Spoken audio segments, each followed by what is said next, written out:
Hi all, welcome to football arena. World കപ്പിൽ നിന്നും Brazil പുറത്തായതിന് പിന്നാലെ വളരെയധികം വൈകാരികമായി കൊണ്ടായിരുന്നു നെയ്മർ ജൂനിയർ പ്രതികരിച്ചിരുന്നത്. അതായത് തൻ്റെ കരിയർ ഈ സ്റ്റേഡിയത്തിലാണ് ആരംഭിച്ചത്, തൻ്റെ കരിയർ ഇപ്പോൾ ഈ സ്റ്റേഡിയത്തിൽ തന്നെ അവസാനിക്കുകയാണ് എന്നായിരുന്നു നെയ്മർ പറഞ്ഞിരുന്നത്. അതായത് ഒരു വിരമിക്കൽ പ്രഖ്യാപനമാണ് അദ്ദേഹം നടത്തിയത്.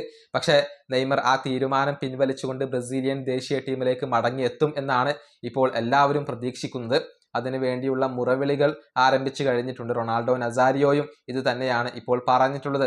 നെയ്മർ ഇപ്പോൾ പെട്ടെന്നൊരു തീരുമാനം എടുക്കരുത്, ബ്രസീലിന് വേണ്ടി ഇനിയും കളിക്കണം, നല്ല രൂപത്തിൽ കളിച്ചാൽ ഭാവിയിൽ ഒരുപക്ഷെ കാർലോ ആഞ്ചലോട്ടി നെയ്മറെ പരിഗണിച്ചേക്കും എന്നാണ് റൊണാൾഡോ നസാരിയോ ഇപ്പോൾ വ്യക്തമാക്കിയിട്ടുള്ളത്.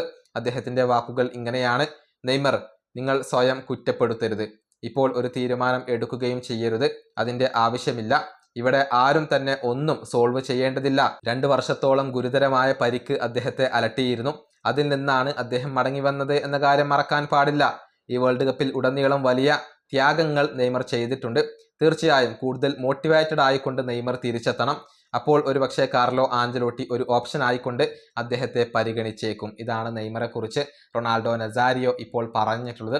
നെയ്മർ ധൃതി പിടിച്ചുകൊണ്ട് ഒരു തീരുമാനം എടുക്കരുത്, നെയ്മർ ബ്രസീലിയൻ ദേശീയ ടീമിന് വേണ്ടി ഇനിയും കളിക്കണം, കൂടുതൽ മോട്ടിവേറ്റഡ് ആയിക്കൊണ്ട് തിരിച്ചെത്തണം എന്നൊക്കെയാണ് റൊണാൾഡോ നസാരിയോ വ്യക്തമാക്കിയിട്ടുള്ളത്. പക്ഷേ നെയ്മർക്ക് മടുത്തു എന്നാണ് പല ബ്രസീലിയൻ മാധ്യമങ്ങളും കണ്ടെത്തിയിട്ടുള്ളത്. ഒരുപാട് പരിക്കുകൾ നെയ്മറെ അലട്ടുന്നു.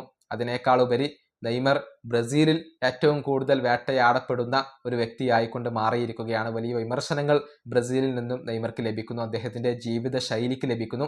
അതുകൊണ്ട് തന്നെ നെയ്മർക്ക് മടുത്തു എന്നൊക്കെയാണ് ഇപ്പോൾ പല മാധ്യമങ്ങളും കണ്ടെത്തിയിട്ടുള്ളത്. ഈ വീഡിയോയുടെ അവസാനിപ്പിക്കുന്നു. അടുത്ത ടീം കാണാം.